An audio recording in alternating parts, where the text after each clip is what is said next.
Hey everyone, I just want to put out a video on how to change couplers on some of your rolling stock.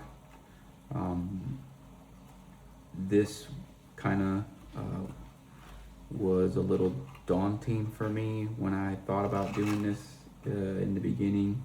I was a little intimidated by it. I didn't want to really cut up any of these, plastic tabs on here and kind of mess up my rolling stock. But I got brave and I've done one side so far. I think it came up pretty good. I'm using these Kadee 909 knuckle couplers. Very easy to do. Just gotta, take your time with it and just be careful. But yeah, and if I can do it, anyone can do it. This is not as hard as it appeared at first. So I'm gonna go ahead and change this side.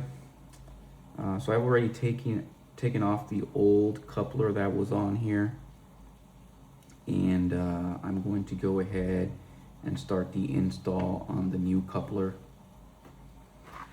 All right, so I've already removed one from the box. Basically, this is what you get: the coupler and the little base station for it. Comes with like some pre-drilled holes. Basically, what you do is you take the base station and you stick the coupler on it. Once you've put this on there, then you take the little springs that come in the little box. You put one on one side. Careful, because these things will jump out.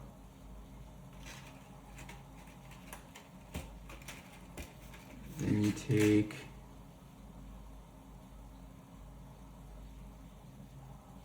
another one.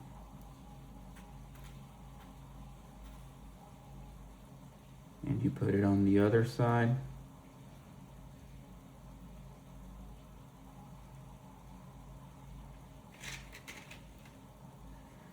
Then you take the little lid, make sure that you use the side that has the larger opening for the top, shorter opening on the bottom, and you slide that on there like so.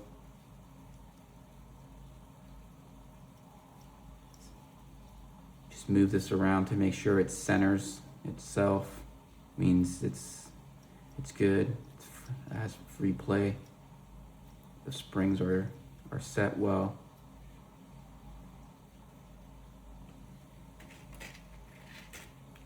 Then you take the small little screw that comes in the packaging and you put it in the hole. Take a small screwdriver and you tighten this.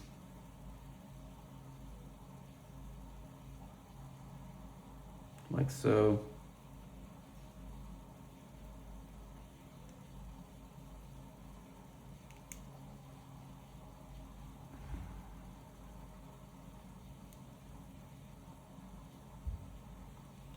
And that's it.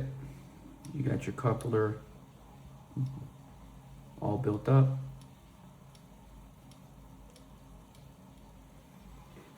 Now this next part is the one that's a little tricky, and this is where you can ruin this.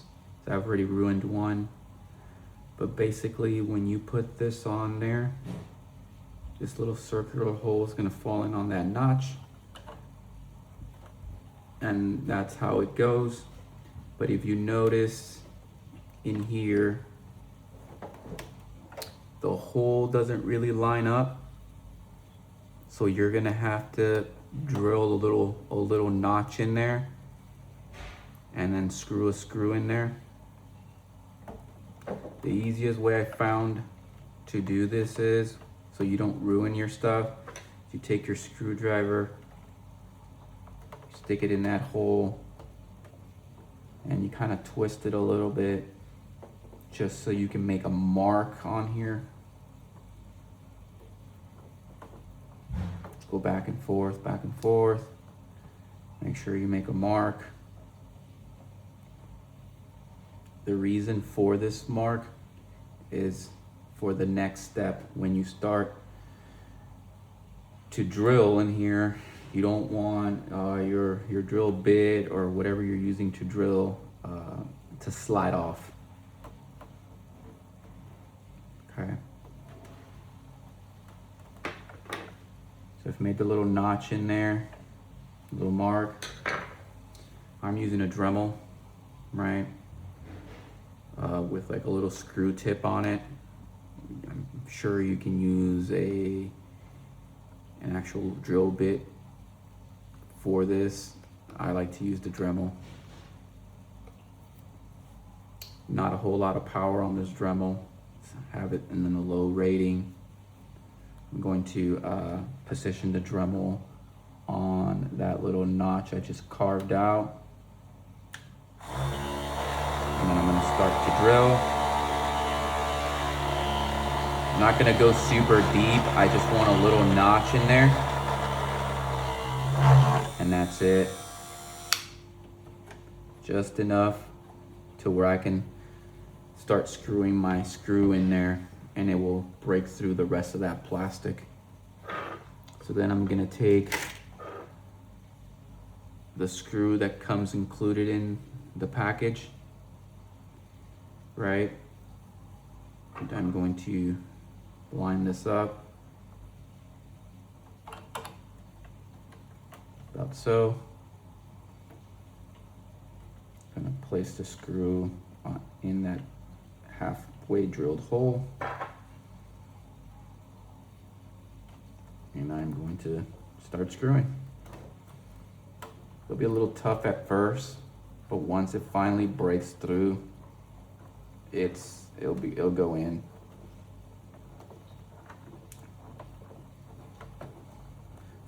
There, it broke through.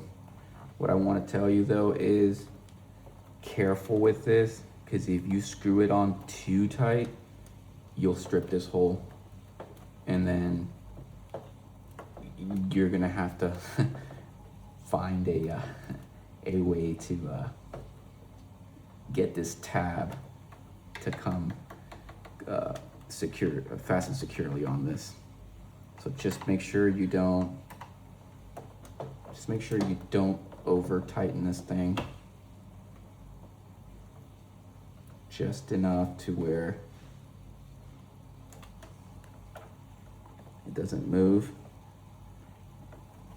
and you're set. And then that should be it. Then of course, you want to make sure that, once this is fastened on there, you put it on a piece of track with the Kadee rail gauge for G-scale. Just make sure that these things are set to the right height, right? If they're not set up to the right height, then what you do is you take these little shims that come with the packaging, right? And all you gotta do is you take one of the little shims. What I like to do is I fold it in half, and I take this little shim, right? And I slide it beneath this thing in the back. So I'll unscrew the screw a little bit just to give enough gap. I'll slide it in, and then I'll tighten the screw back up. And that will push this thing up where it will line up with the gauge. Once you're lined up with the gauge, then you're good. All right, guys, that's all I got. You saw how simple this was. I did it like right in front of everyone, and it came out pretty good. Nothing to it. All right. Let me know if you have any questions down in the comments.